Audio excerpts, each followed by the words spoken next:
Hi everyone, Bernard here on behalf of MovieGameNostalgia.com with another mini-series special.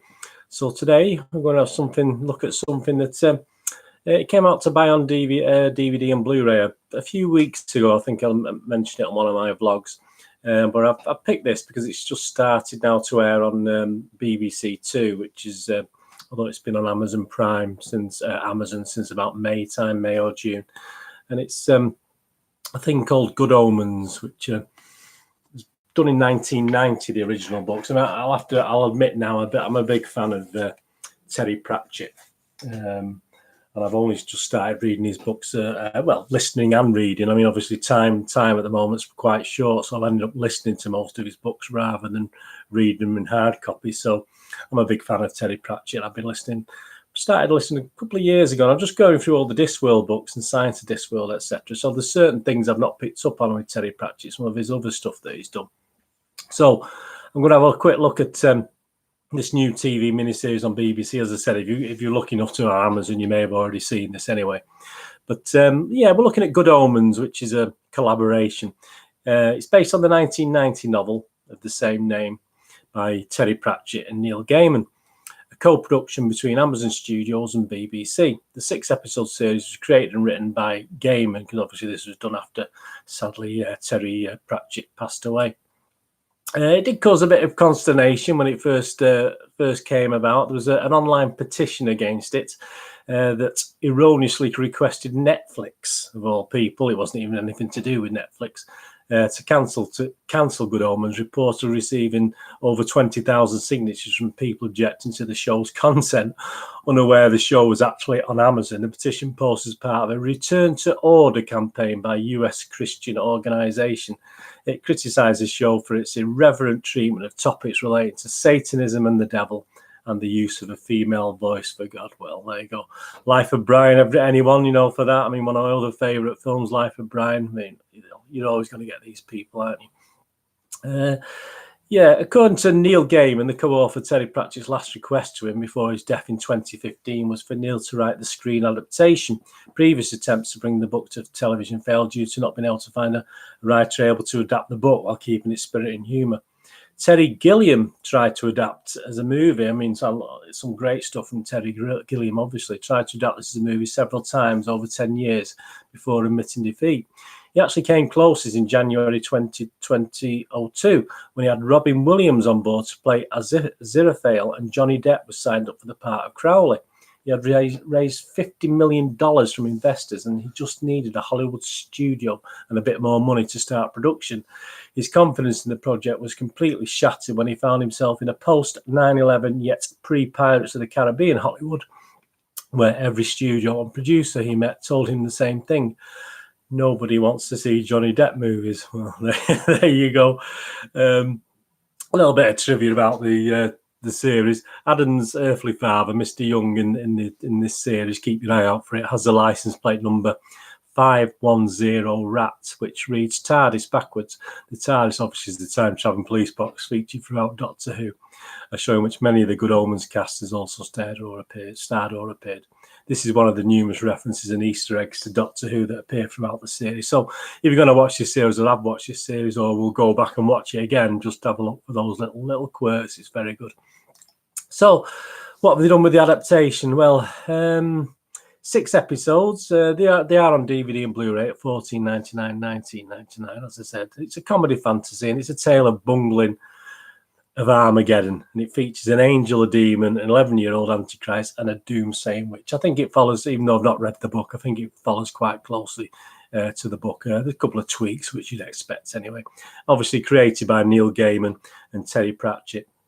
Stars David Tennant, Michael Sheen, Frances McDormand, Jack Whitehall, and an abundance of talent. And unlike Doctor Who, which I must admit used to be one of my favourite series, but now is pretty poor, to be honest with you, in my opinion.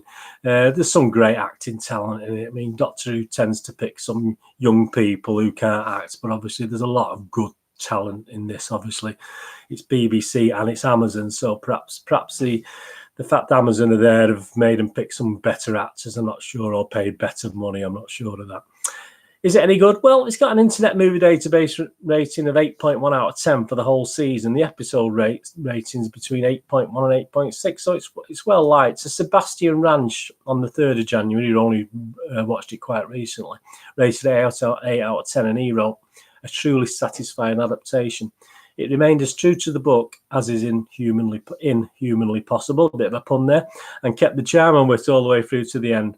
The ending had been changed slightly, but was fitting. It was fitting and left right. My review, well, I'll put this out there. I'm down to my last 2 Pratchett books now. So this is reading from my MGM MovieGameNostalgia.com blog that I did. I'm down to my last 2 Pratchett books. I mean, putting off reading, as I know that's it.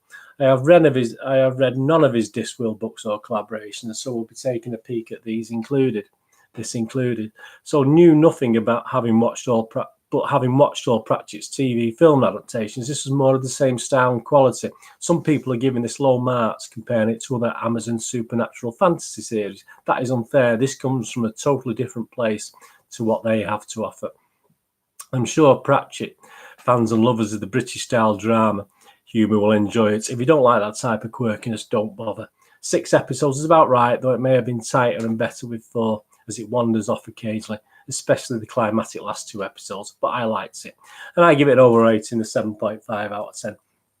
Yeah, I mean, it is what it is. If you watch things like Colour and Magic and even the animations and the live action Terry Pratchett stuff on TV, then there's absolutely no reason why you won't like this Good Omens. But I can understand where people who are negative are coming from, because it is quirky. It has a British feel to it. And if you don't like the quirky British feel, the old Doctor Who, not the Doctor Who of Smith and Tennant, not particularly Capaldi and the new Jodie Whittaker Doctor Who. But if you like the old Doctor Who, that sort of humour, that sort of quality of effects, even the special effects are not fantastic, but it's quirkiness. It's the quirkiness of it. So if you're not into that sort of thing, then you probably won't enjoy it. But if you do like that sort of British humour, drama, satirical, funny, comedy, dark humour, then you should enjoy it. Good Omens is absolutely brilliant. I really thoroughly enjoyed it. I mean, I give it a 7.5 out of 10, which I'm quite mean with my score, so that's quite a good score for me, obviously. There's a rumor of a possible sequel. Just reading from something from Wikipedia, it was going to be called 668. The Neighbour of the Beast was slated as the title for a sequel to Good Omens. But after Germain moved to the United States, Pratchett expressed doubt that a sequel would be written. Germain later affirmed this is one of his essays titled Terry Pratchett, An Appreciation. Pratchett died in 2015. In 2017, Gaiman revealed, as part of the filming of the television series based on the book, that Ian Pratchett had some plotting for the sequel, including that there would be a lot of angels in the sequel, one of whom was Gabriel, who was only briefly mentioned in Good Omens, but would figure prominently in a new television series. When asked if Neil had any plans on releasing a sequel to Good Omens or maintaining its status as a standalone work, Gaiman stated that there was a plot for one that Pratchett wanted to be told, but that whether or not it will be made would depend on certain factors. Yeah, I mean, I think the pro rata, these do slightly differ. A lot of this was discussed on the phone, and Gaiman and Pratchett did a lot of the novels separately. So I think Pratchett claims he did about 2/3 of the book, and Gaiman a third. But obviously Gaiman disputes a little bit of that. But as I say, it's Mr. Terry Pratchett was quite a character. So obviously he likes to think that what he says was right at the time. And just as an aside thing as well, if you're really into Terry Pratchett, the BBC is showing the Back in Black again, Terry Pratchett Back in Black, which is a 40-minute documentary on his, it's a mini documentary on his life. Obviously, there's lots more to it, but obviously filmed in his latter days of, obviously, when he was suffering from his dementia before he died at the far too young age of 66. I mean, I'm 61 this year. I dread to think, but it's nothing, is it, 66? So that's Good Omens. I thoroughly enjoyed it. I hope you enjoy it too. Let me know in the comments what you think of Good Omens. And as I said, if you're not into the quirky British dark humour, please don't watch it and then say it's rubbish because you don't like that genre. Please give it a fair chance and hope you enjoy it like I did. And obviously, I'm biased. Obviously, I love Terry Pratchett. So I'll always be biased on that thing, and it's nice to see that it's a quite adaptation to the book. And I don't mind going back and reading a book after I've seen a TV series. I can do either. I can read a book and then watch the TV or film, vice versa. It doesn't bother me. I still enjoy it for what it is. And as I said, I've got so much to read of Terry Pratchett. It's like his first, but the Carpet People or whatever it's called, the first book. I've not even read that, so I'll go back and watch that.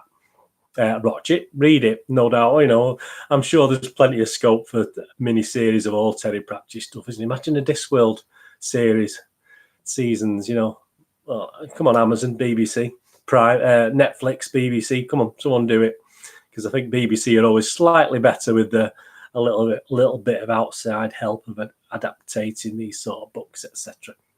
Anyway, I hope you enjoyed that. Please push the bell notifications. Bell notifications there, and push the subscribe button. That'd be great. Give us a thumbs up if you enjoyed it. It's always nice to get thumbs up, and thank you for watching this.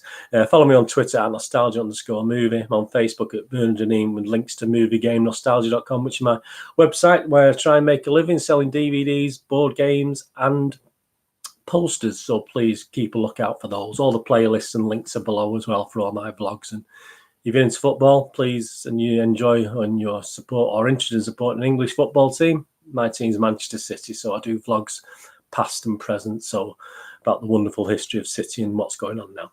So that's another thing, are all on the playlist, so please enjoy. But thanks for joining me today for this special on Good Omens, which is available on DVD and Blu-ray.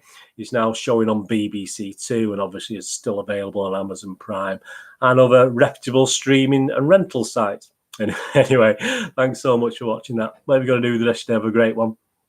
I'll see you all again very soon. Look after yourself, look after your friends, and more importantly, look after your family. This is Bernard saying goodbye. Bye-bye.